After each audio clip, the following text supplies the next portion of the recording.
Blazer, gang, Blazer, gang, Blazer. What's up, everybody? Welcome to the official Blazer Gang podcast. Happy New Year to you guys, man. Yeah, Happy New Year's to you guys out there also. What you guys do for New Year's, man? I was at a little Tibetan function. We were drinking some Henny and Henny, man. waiting for the ball to drop. You know how it goes. All right. Yeah, I kept it real low key. I was just chilling, watched the ball drop, and then went to bed right after that. To be Yeah, I honest. kept it real low key this year, man. I didn't do too much, I had to be at work at 6:30 in the morning the next day, But it is what it is. I got that holiday pay, so there you that's go. good. But if you guys are tuned in for the first time, my name is Chris. I got my guy Brody and my guy Wang over there, and we're the gang, man. Official Blazer Gang podcast. Now we just want to take a moment of silence for David Stern. I know everybody heard about the passing of the commissioner or the ex-commissioner of the NBA, and so at this time we just want to bow our heads and give a moment of silence for David Stern. With the sixth pick in the 2012 NBA draft, the Portland Trail Blazers select Damian Lillard of Weber State University. 3, and now he has an opportunity to lead the Portland Trail Blazers as a guard out of Weber State. Well, tremendous range on his shot. His range is essential.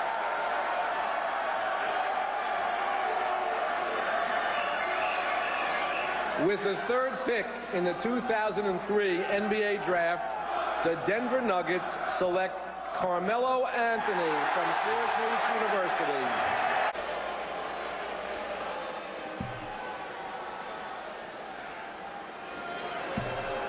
With the 10th pick in the 2013 NBA draft, the Portland Trail Blazers select C.J. McCollum from Lehigh University. So that was our tribute to David Stern.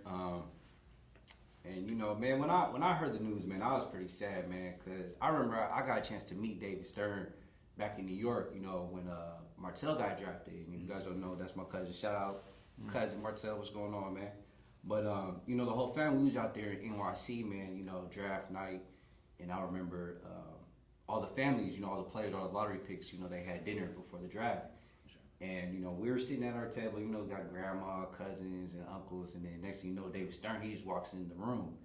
And then everybody was like, yo, that's David Stern. Like, he had an aura, like a presidential aura about him, man. Like, he came in the room, he shook everybody's hand, he made you feel like, everybody was part of the NBA. And, like, that to me just showed that he was a real stand-up guy, most definitely, condolences to his family, his wife, and close friends, But what are your guys' memories about David Stern? One of the main ones was definitely that when he cut off that trade with Chris Paul. Oh, when he vetoed? Yeah. I think, a lot of people were giving him a lot of stuff with that. But, like, if you look at his whole resume, he was a huge part of the NBA. Just being able to go overseas and go international, and then be able to just merge all the teams together. Yeah, he basically globalized the game, man. Yeah. I think, that was kind of his vision all along. Yeah, because, back in the early 80s when the NBA was, rough, players was fighting, you had drug usage, off the court and everything. But, he came in and he was like, man, I'm going to clean this up. And, he had a bigger vision for the league. And I think with his vision, it's just made that game, the number one sport. I mean, besides soccer, basketball is like really like well loved all over the world, Brody, what did you see, with David Stern's life, man? So I've just been listening to a couple podcasts, reading up a few things about him. And I guess he's just always a huge basketball fan. And one of the things that he really pushed was driving the stars of the league. He always wanted them to be the face of the league, and that just kind of went along with his vision of globalizing it. So that was just his vision, was to make the league stars recognizable anywhere in the world. You know what I mean? And so I think that was just it really is we're all here today, because of like his vision. We all are huge NBA fans because he like pushed so heavily to make the NBA what it is today. So I mean, he definitely impacted a lot of people through his commission, I guess. I mean, and you see, like high praise of all the NBA players tweeting about Stearns. Yeah. Oh yeah.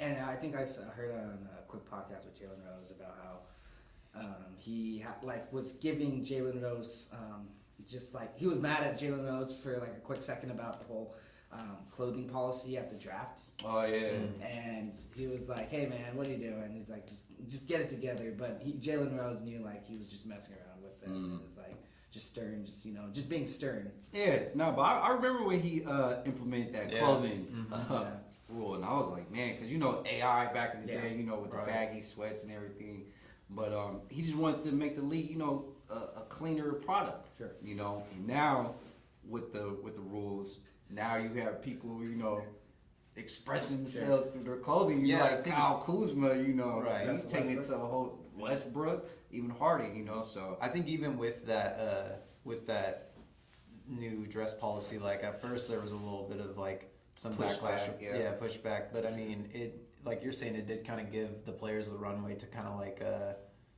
market themselves as like individuals, and you kind of saw it with like Dwayne Wade around early 2000s. He started like really getting like designer brands that were coming to him. Like now you kind of see it as like a runway, like you're saying. Yeah. So shouts out to David Stern, man. He's making all the players, or have the ability to make players, express themselves through fashion, and that's one thing that's coincides with the NBA is fashion.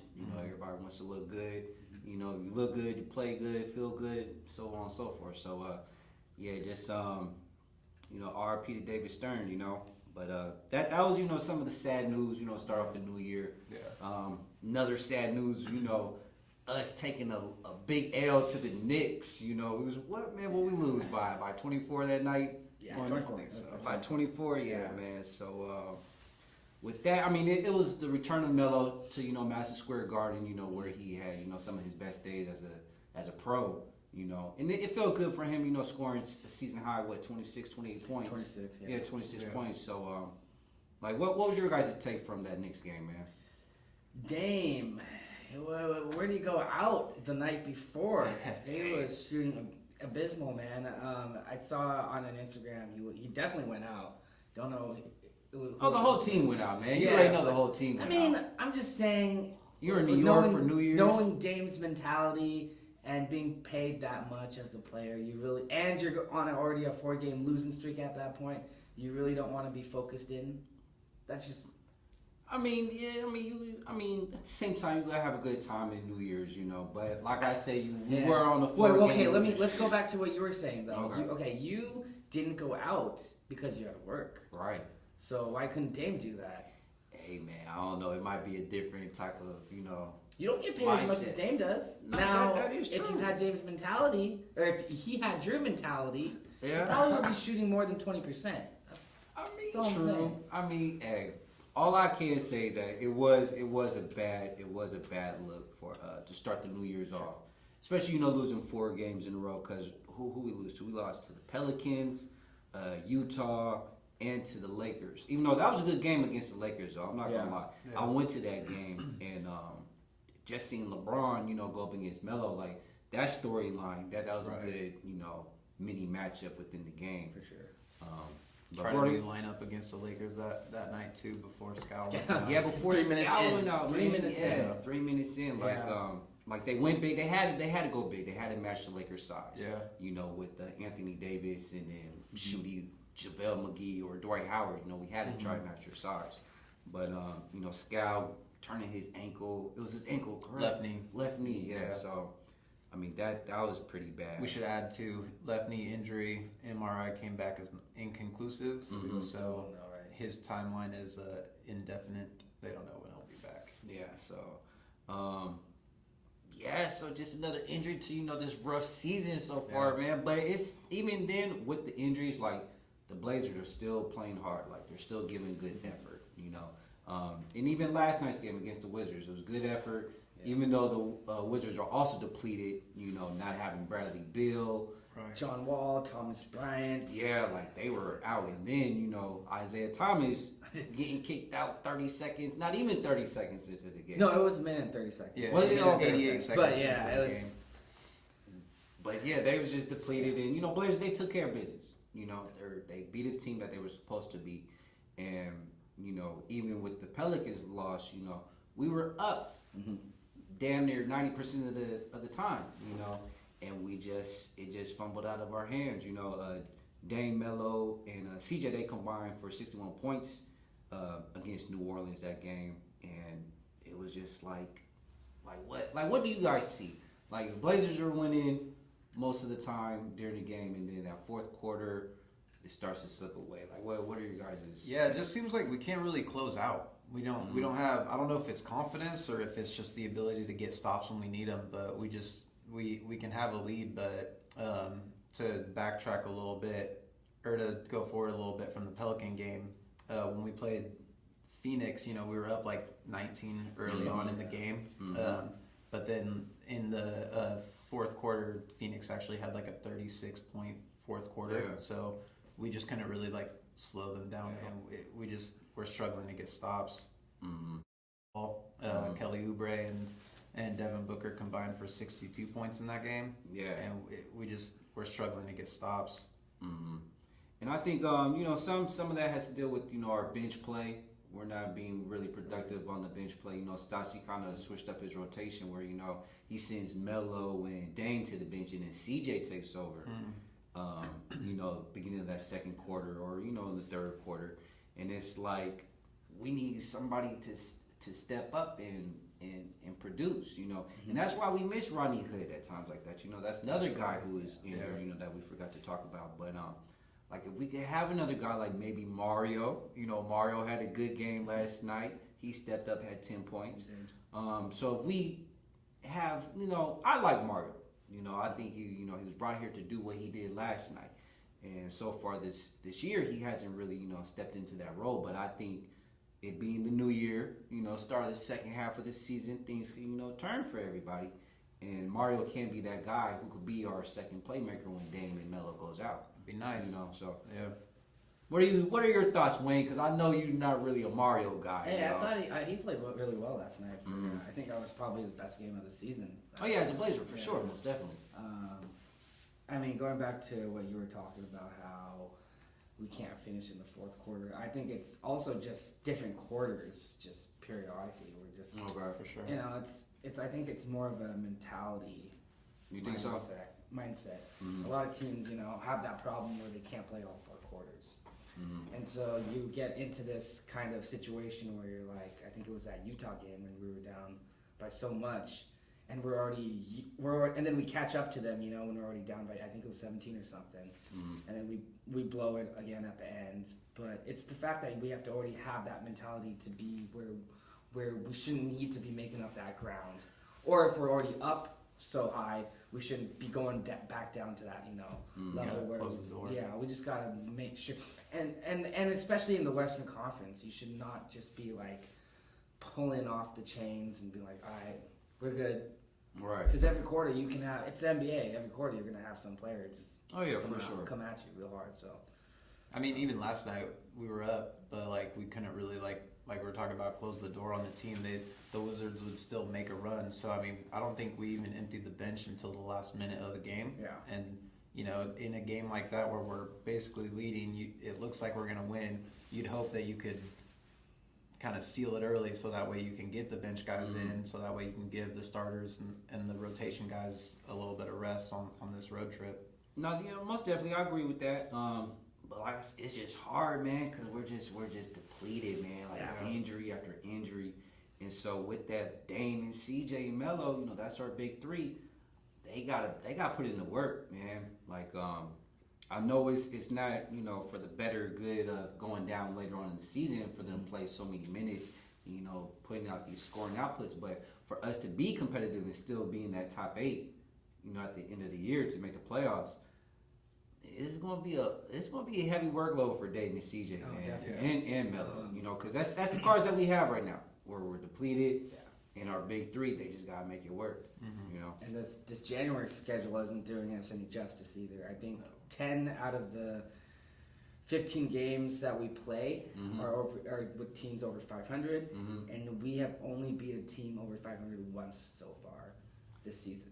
Yeah, the odds aren't in their favor, but you know we could sneak in there and win some games. Because I'll say even the play of Hassan lately, you know, he's getting the first 2020 of the season or the calendar year, I should say. Yeah. You know that's major. You know, I think with his play and how he's fitting into the defensive scheme of things, those should win some more games for us, don't you guys think? Only As time my will voice tell. gets cracking, Only you time will know, tell. only time will tell. But Yeah, I mean, at this point, it's been said by some of the players, but the only person on the team getting rebounds is Hassan. So if we want to compete in games, we need him to have those kind of monster nights for sure. One of the things I wanted to mention before the Wizards game, it was reported by Casey Holdoff of the Portland Trailblazers that the team was like, I guess, really talking about a really great practice that they had before the game, and it was all about defense. And so I was wondering about you guys, if you watched the game last night, and if you guys had any, if you guys saw any differences in their defensive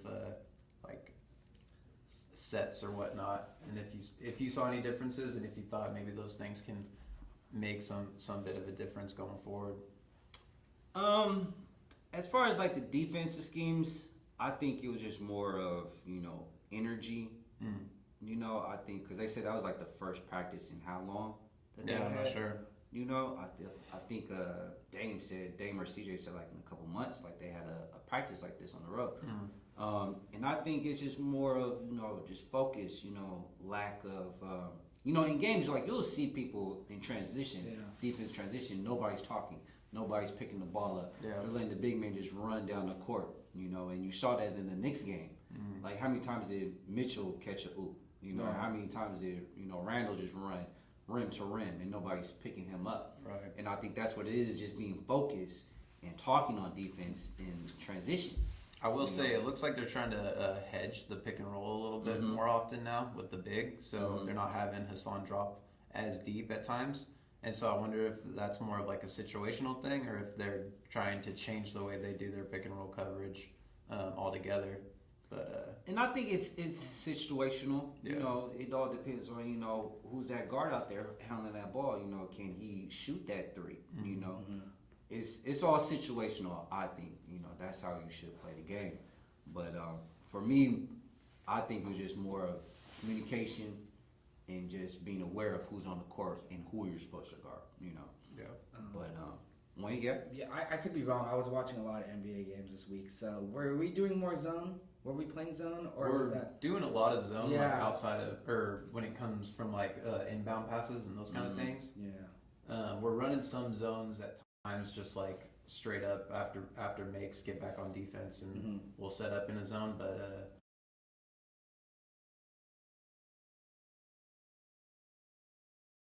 or when it comes from like inbound passes and those kind of things. Yeah. We're running some zones at times, just like straight up after makes, get back on defense, and we'll set up in a zone. But yeah, we're doing more than we usually have for sure. That's what I've noticed. So, but you know, with that, the beneficiary of these defensive zones is Hassan with the rebounds and the blocks. Now he's putting up crazy numbers. Yeah. What is he? He's top 5 in boards. He's first in the NBA at blocks at 2.8 a game. Do you guys think he could be an all-star this year? Well, Oh, this is a long pause. You don't think he could be? I mean, if you look at the stats, yeah. But he's not gonna. He hasn't been getting the fan votes. The fan votes is 50%, right? 25% is coaches, and then the other 25% is the media. Okay. So 50% obviously is not going to be what the fans are. Let's just cut that out. Right. And then the other 25% is the coaches. Now, do you think the coaches? I think if coaches look at what he's doing number-wise, they will vote him in. Like, he should be ahead before Dwight.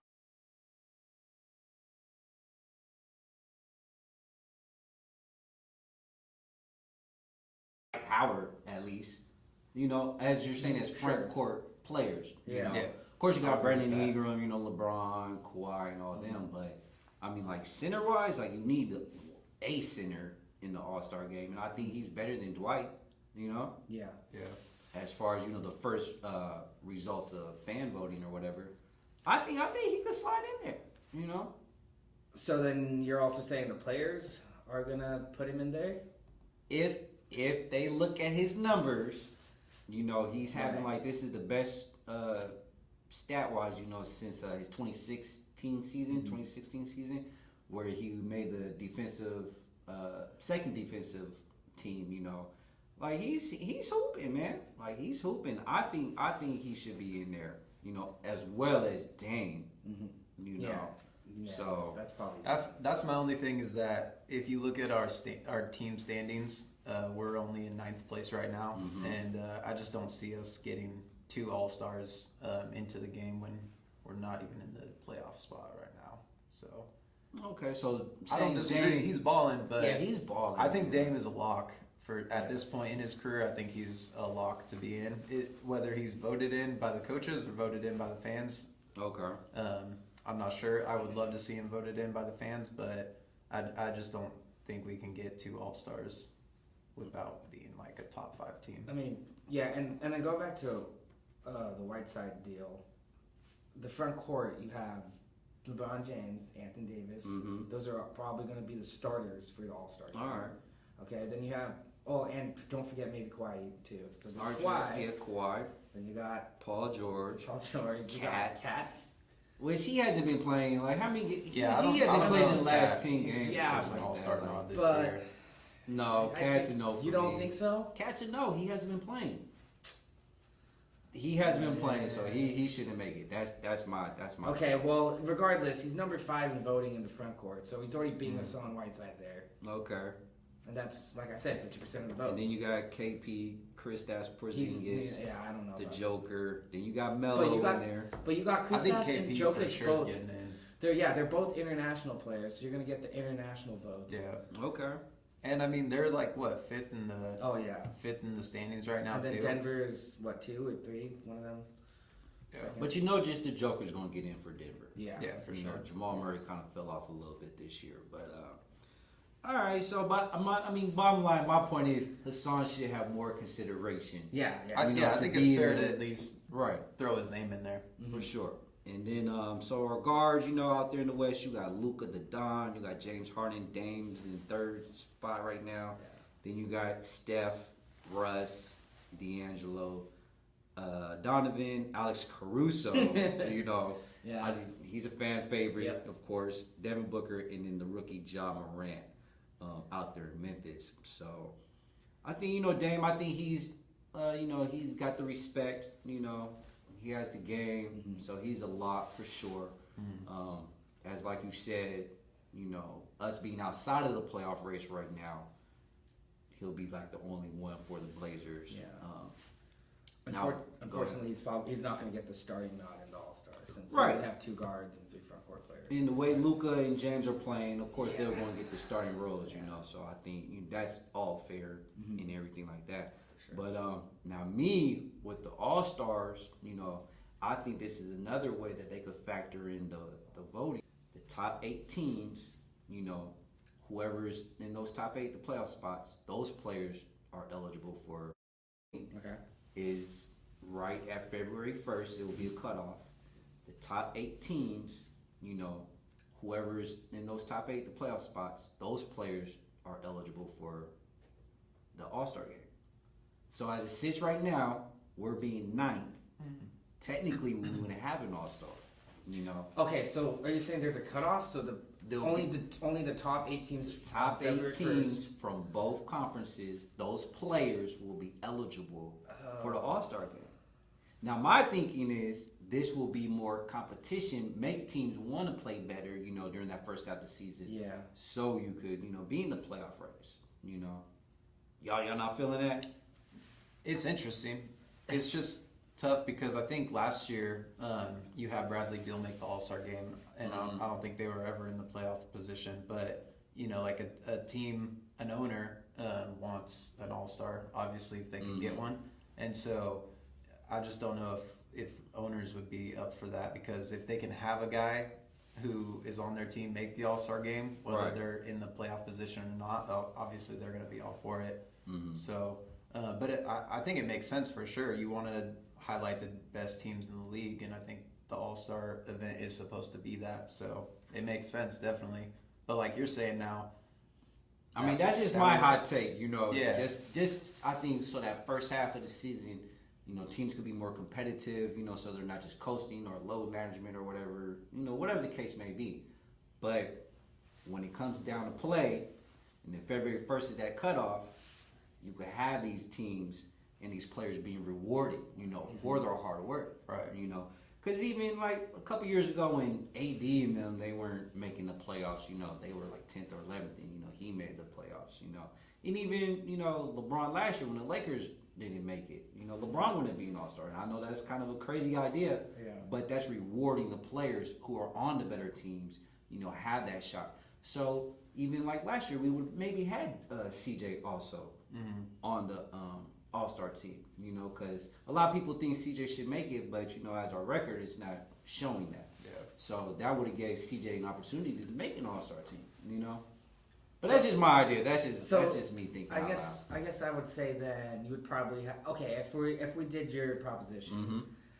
Shai Gilgeous-Alexander would be an All-Star probably over Damian Lillard then. And deservingly so, because the way he's hooping, Yeah. if you look at his numbers and the way that him and Chris Paul are working together, and Schroeder, you know, that 3-guard lineup, man, they're winning games. You know, so 8-2 in their last 10. exactly. You know, so you will reward the players on the winning teams.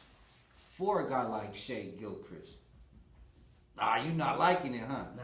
What? Oh, I'm just saying. No, I mean I like the change. I just Right. don't. I mean I guess that's why we have also the accolades at the end of the year, like all NBA players. Right. For sure. And so that will give, you know, a Shea or a Brandon Ingram, you know, for being on the worst teams, you know, they can make the all NBA teams and stuff like that. But that's just my little spiel. Well, we're you talking know. about All-Star suggestions. I also saw one on Twitter. I can't own it myself, but one of the things I saw Slam Online suggested was doing King Court. Yeah. And I wanted to get your guys' opinion. Wayne, what do you think about the 2 dribble, find the ball in the low block, you got 8 seconds, got to get the shot?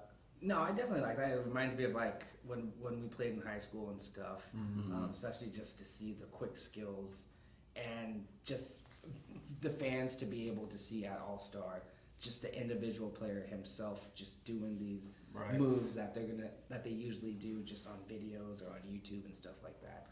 So I think that's a really cool idea. I think it would just add a little bit more excitement to Yeah. the All-Star event. It seems like it's been a little stale in the last couple of years.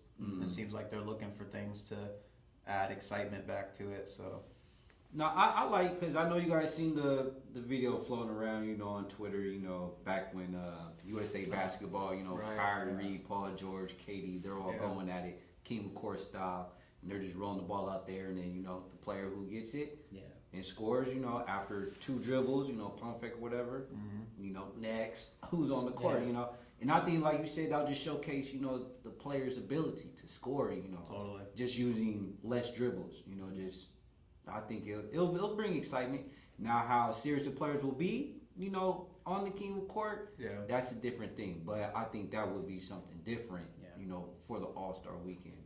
But I mean, maybe you make it like it's a one-person event for all the people that are selected as All-Stars, and whoever wins it, you give them like a cash prize or something like that. Oh, it's going to have to be cash. Right. You know what I'm saying? It's going to have to be cash, you know, whoever wins a $250,000 or something like that. you know. Just some pocket money for them, you know, for the most part. But I think that would be something, you know, interesting. I think fans will probably like that, you know. Yeah, and then adding on to that, I think I mentioned it last year. They could also just do like a 3-on-3, like how they do in hockey. I think All-Stars is where they have each division have their top 3 players. Go against, I think that's how it works in hockey. I'm not quite sure. And then their other top 3. So we would be the Pacific Northwest Division, obviously. We have our top 3 guys. That whatever, and they don't have to be All-Star players. It's just the top 3 guys So you get more Oh, of a interesting. diversity. Yeah. in Okay, target. okay. So So then- you could get a guy like CJ in Yeah. for an event. yeah, it's like the skills okay. challenge. You add more players into it, Right. That's different. or also add a WNBA player too. Well, yeah, I mean they Yeah. they had the what's the skills challenge for that, like the hot shot competition. They brought in the WNBA players Yeah. like that. But that'd be interesting. That's something different, Yeah. you know. So, but yeah, I think with the All-Star coming up, I definitely think that Dame is in there, and Hassan, he should have some more consideration, just the way that he's hooping. And he said, he's looking for more 2020s this year, the calendar year. We're gonna need it. Yeah, we're definitely gonna need it because if we're trying to make that playoff race, man. Shout we're out to definitely- Hassan, man. Yeah, Keep man. horsing. He keep horsing. Hey, who has the best impression? Can you guys do the horse noise? I'm not even going to do it. Y'all got that one though. We got a couple fan questions. Okay. We got a couple fan questions. All right, Dre, he's got the account with us right now. So let's see. Blazer fan 255 said, "Who would you trade at the trade deadline?" Who would I trade if we're doing a trade? Because right now, I think Neil. He's been pretty quiet on the trade front. But if I were to trade somebody, I would. That's kind of hard, because we're so depleted right now. I would tell you who I would trade for, though. I would trade for Gallo. I know we said that last podcast. I would like to get another big person, who has the ability to make plays, because we're lacking size with Scout going out. And Gallo, he's about 6'9", 6'10". He can shoot the ball. He has the ability to pass. And with that, we do have a couple of expiring contracts, that can work out with that deal. But it will probably have to be one of those expiring contracts, between Bazemore or Hassan. But the way Hassan's playing, I would keep Hassan, because we don't know how Nurk is going to be when he comes back. Yeah. So Hassan, me personally, that would be just insurance. Right. And then the NBA deadline is February 7th. I think Yeah, it's it's a little like right earlier. here. Yeah. 7th or the 6th? It's one of the. It's one of those days, but it's yeah, earlier. It's earlier It's in the year, earlier though. than before. Brody, you got something? Personally, it kind of just all depends on the deal. I do think if we are trading Hassan, we need front court insurance. He's our only player over 6'8" right now. Guy, man. And like I said earlier, he's kind of the only guy getting rebounds for us as well. So I'm open to trading Hassan. I think you kind of need to at this point because his contract is expiring. But like I said, it kind of just depends on the deal. One that I proposed in our previous episode was trying to work out a deal with Minnesota to get Robert Covington and Gorgie Jang. Yeah, which he doesn't put up nearly close to numbers that Hassan does, but I think he's a solid backup. And so if Nurk can come back and be something similar to what he was last year, I think then you can have Gorgie Jang as his backup, and we can start actually having some front court depth, which we have not had much of this year. So And to add, he's been actually killing it with Cat being injured. Yeah. I've been noticing that. So which that, then drives up his market a Yeah, little bit. Exactly. So yeah, but that's our response to Blazer 25. I want to say, do you have Blazer fan 255? Do you Shout have out any to you, more man. questions out there? Brody Rogers said, "What's up?" Hey. what's up?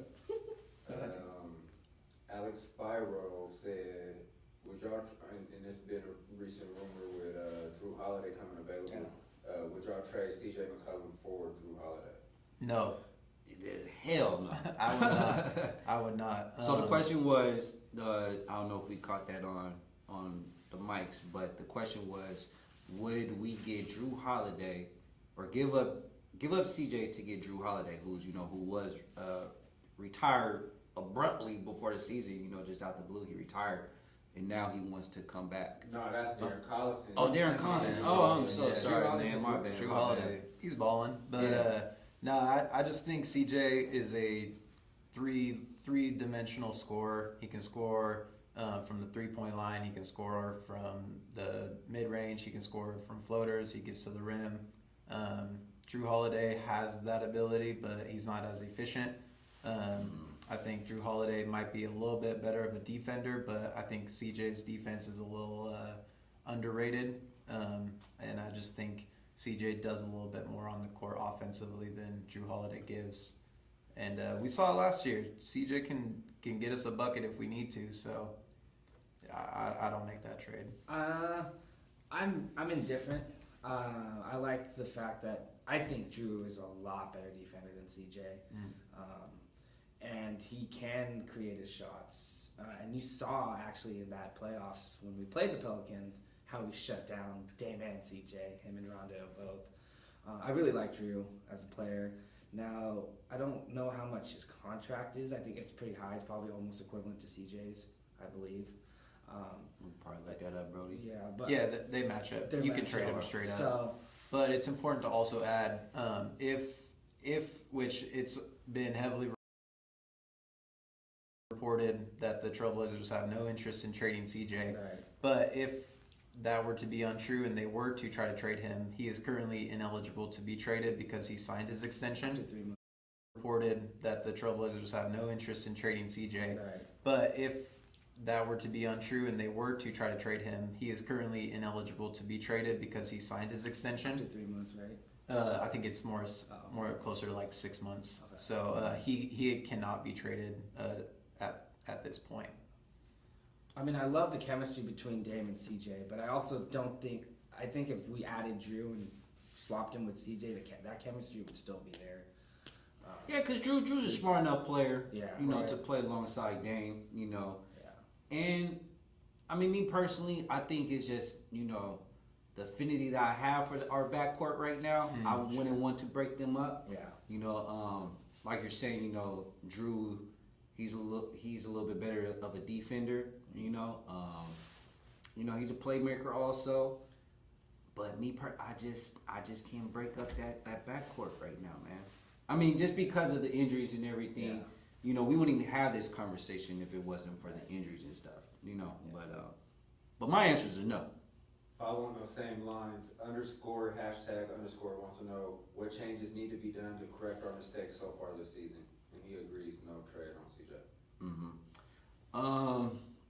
What do we need to correct? Well, first of all, I think we need to change up our whole offensive scheme with ball movement. Bingo. The fact that we're just playing a lot of hero ball or ISO ball, as we call it, with CJ and Dame, that definitely needs to be changed. As much as I love seeing Dame and CJ chuck up these shots, they're not efficient. These shots aren't what they were these previous past seasons. Teams have figured it out. We need to be able to have our other bench players be able to open it up, like I thought we were going to have at the beginning of the season by replacing Aminu and Harkless both with Bazemore, Hazonia. And with that, we just probably don't have the personnel to run that type of offense. Right. I think a person that gets overlooked most of all is Jake Layman. Like, he was a guy, he was cutting, he moves throughout the ball, and that created a lot of movement for us last year. Yeah. And just letting him go, that kind of hurt us. And I think with our current team, we got a lot of great one-on-one players, and when they're on, they're on. Yeah. Like we got the highest scoring trio, once all of our guys are on. But when we're off, it's ugly, So with that, we do need to have a different, another option for our offense. And that was Nurk. But, That was Nurk, but Nurk does Yeah. come back, and So- then that's why you did bring in a guy like Mario, who has the ability to make plays, in the open court, and it just hasn't come around as of right now, but hopefully it does, with the new calendar year. Yeah. And you saw that a little bit last night, against the Wizards, I also think it's worth noting, like last year we talked a lot about continuity and that being like one of the main reasons why our team was so good. But with all the changing parts this season, we also haven't really had a chance to get like an actual rotation down. It seems like we're always trying to like come up with a new rotation that works, and so like guys are kind of on the fly having to learn new roles on the team, which like if you go out and play basketball, you hop into a 5-on-5, you got to quickly figure out what your role on that team is. So if your role is changing constantly, it's not going to be as cohesive. Cohesive. The continuity isn't always going to be Mario there. said that on the radio last night too. Yeah, it's just tough to always and then you're getting taken out of the rotation, and then you're getting thrown back into the rotation, and you don't want to make a mistake, because if you make a mistake, you might get pulled. But aside from all those things, it's just there's no continuity, so you're not really getting that cohesive team ball, and I think that's kind of getting overlooked heavily. I think it is, because even when we was making the playoffs, I mean, we are still making the playoffs, but just having that team, for 3 or 4 years, you saw it throughout the season and in the playoffs, it was just flowing. Right. A guy like Jake Lehman knew exactly. when he came He in, knew his if he's role cutting was from the weak side, he could get the ball and he can go score a layup, or make that pass to the weak side, and then it's an open 3 for CJ. You just had that. You just knew what your role was, and like you said, with the injuries and everything, people are just plugging in. Stott's got to work with Anthony Tolliver sometimes. You got to start him at the 4 sometimes, and then he's coming off the bench. So that's a little different. And I can see that being frustrating for players this year, just not having a significant. Well, I won't say significant, but just having a stable role. So that's being very overlooked with our problems this year. Any more questions from the fans? Yeah, last question. As you mentioned, you just got done saying that the Blazers are actually going to make the playoffs. So, Roger Pam, what's your playoff seed prediction for the Blazers?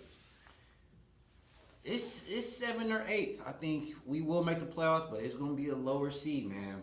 I think we'll beat out Phoenix and Minnesota, who's right now OKC. Yeah. I think the only spot we can get now, looking at the schedule, is the 8th seed. Oklahoma City already has a 5-game lead over us, and like I was stating earlier, our January schedule is very tough, with the 10 out of the 15 games being against teams over 500, I believe.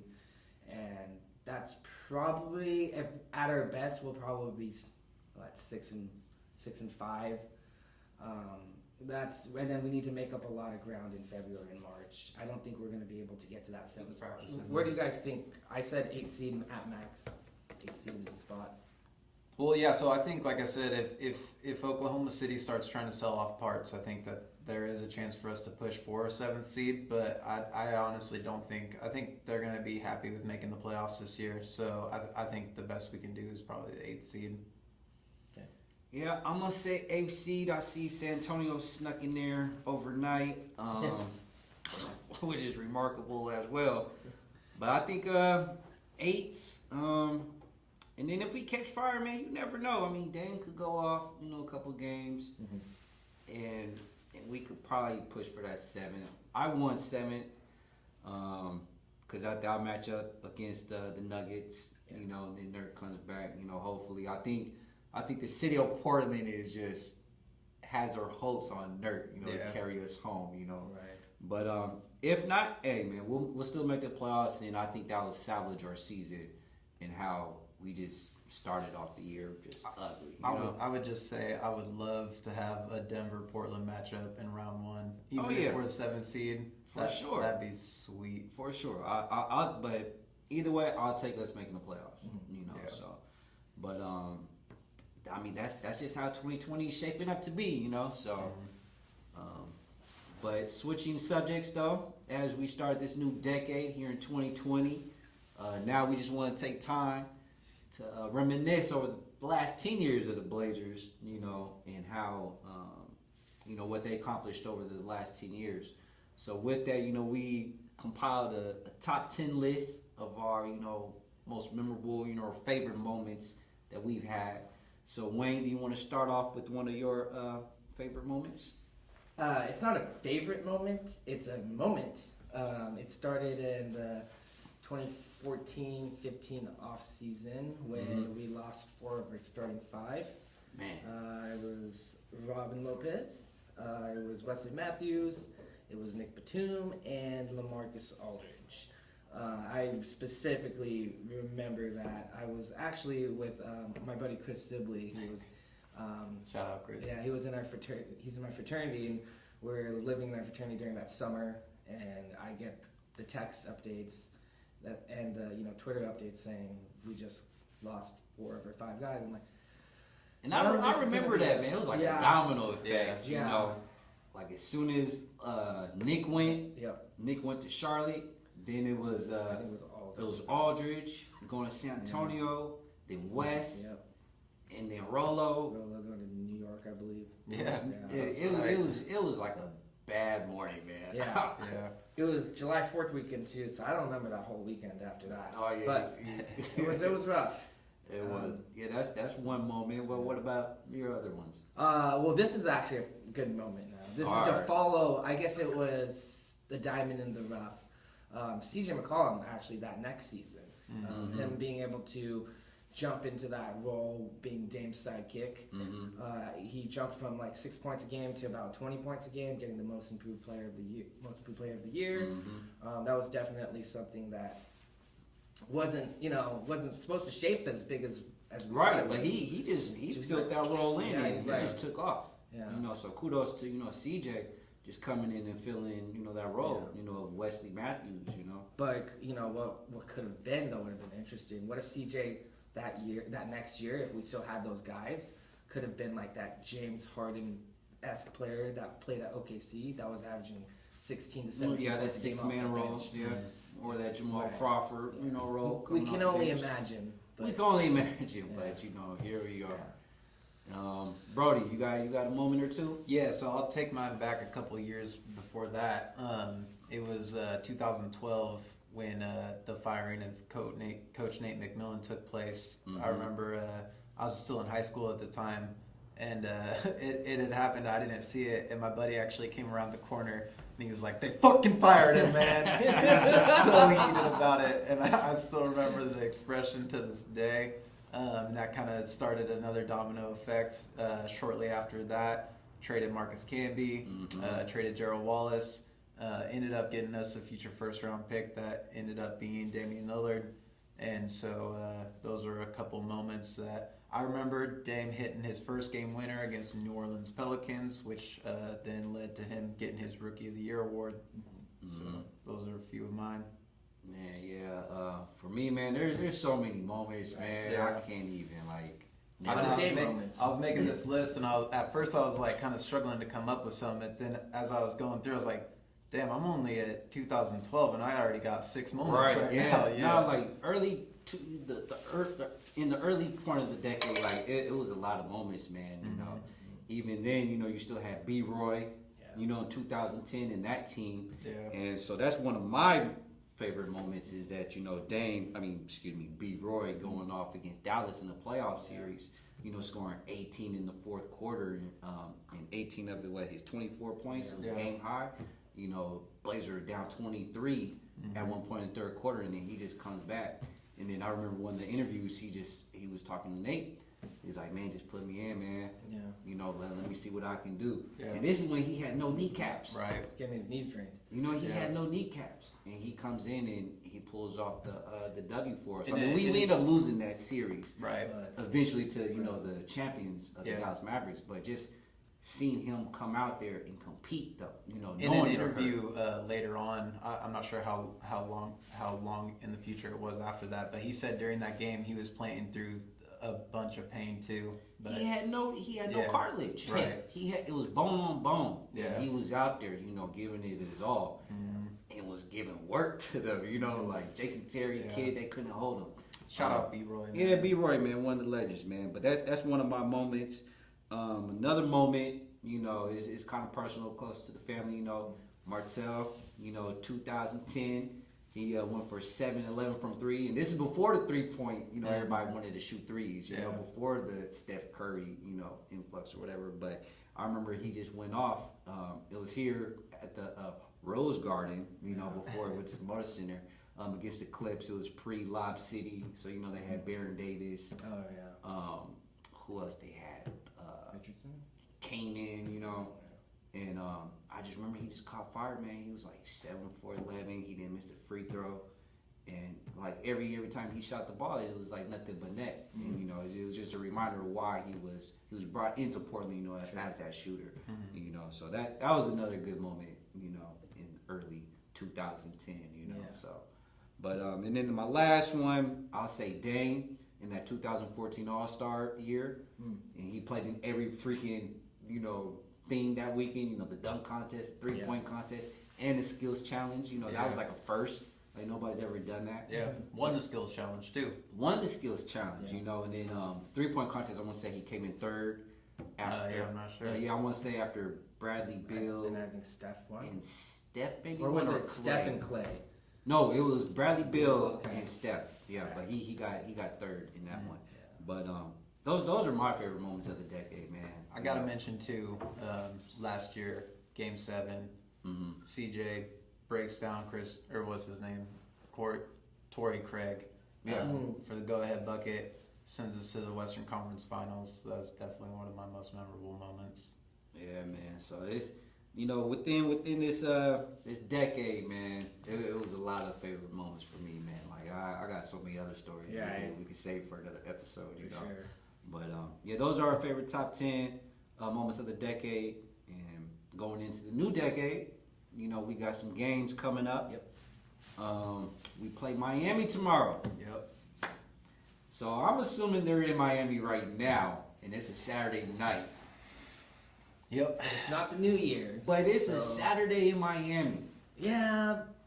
But you think Dame be doing that every time It's he's like at a hot 80 spot? degrees. It's, it's 80 degrees. Yeah. I'm not just going to put it all on Dame, you know what I'm saying? But you got other players, young players, might want to step out on Collins, you know what I'm saying? We've been known to not have our best performances in Miami. But a lot of teams don't have good performance Very in Miami. true. They're Very true. Atlanta. Hassan revenge game. For sure. I mean, I think Myers revenge game. Yep. yeah, we'll see how that. But I think with Hassan coming back though, I think he has a lot to prove. Yeah. And I think he'll probably go out there and try and get another 20 and 20. If Myers and Hassan match up, I think on the offensive end for us, we have an advantage. But at the same time, when Miami's on offense, Myers is going to be stepping out on that 3-point line. So watch out. But with the thing, Myers he has to take that shot. Yeah. He has to take it. If he's not taking it, I'm letting him out there. I'm just letting him And I chill. think Myers' slow release will be enough for Hassan's length to get there. Right. But so we're gonna play Miami tomorrow. We'll see how that goes. You got Toronto At Toronto, yeah. Spicy P's not playing, but even then, Toronto's still playing good basketball. Yeah. You still got Kyle Lowry. Nick Nurse is such a good coach. He The is. way he's being able He to is. just utilize the players that he has, especially on the defensive But end. this goes back to what I was saying. All those players know their role. Exactly. Even as one player falls out of the rotation because of injury or something have like that, another one to they step know up. what their role is as And they Nobe play. steps in. Exactly. It's Chris. I can't pronounce his last name. So I mean, then at that point, is this a coaching problem? If that's what you're saying, you kind of just getting to that point where it's. I still think it's a personnel. Toronto's had a lot of I don't injury problems too. necessarily- It's personnel. Yeah, but they're also riding high after a championship. Once you win a for sure. championship, you play with a whole You're new invincible. level of You feel confidence. invincible. But you do lose the franchise guy. But you gain a championship ring. Yeah. But it's just There's not, just a degree of I disagree with confidence that. you play with. All right. Well, we disagree. Yeah. We could talk about that on another episode. And then we got Minnesota. They're 3-7 in their last 10 games, like we talked about Cat earlier in the show. He's not playing, so if he doesn't play, I'll chalk that up as a W. And then we finally come back To the Greek Freak. to the Greek Freak, and he's been missing a couple of games here and there. Yeah. Has he? He has. He'll be good though, I think. You think unless so? He gets hurt, unless he gets hurt again, but he's healthy now. Yeah, but he's he's been missing here and there. Sola's been playing good. Yeah. Yeah, I've been for. Well, for his feeling, Yeah. so. That'd be a pickup for us. But I think with that, we could sneak. We could get a game in Minnesota. So 1-3. I think we could get a game in Minnesota, man. Yeah.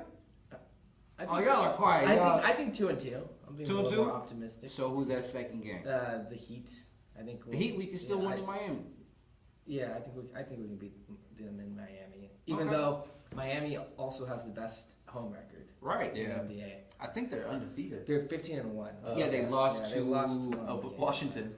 Was it Washington? Yeah, Okay. just the other Yeah. night. So I think we can beat that Washington team, you know. So I think we match up with the Heat way better than we match up All right. with. So you got 2-2. I got 1-3. Brody, what you got? I'm gonna go 2-2, but I 2-2. actually think we could steal one in Toronto.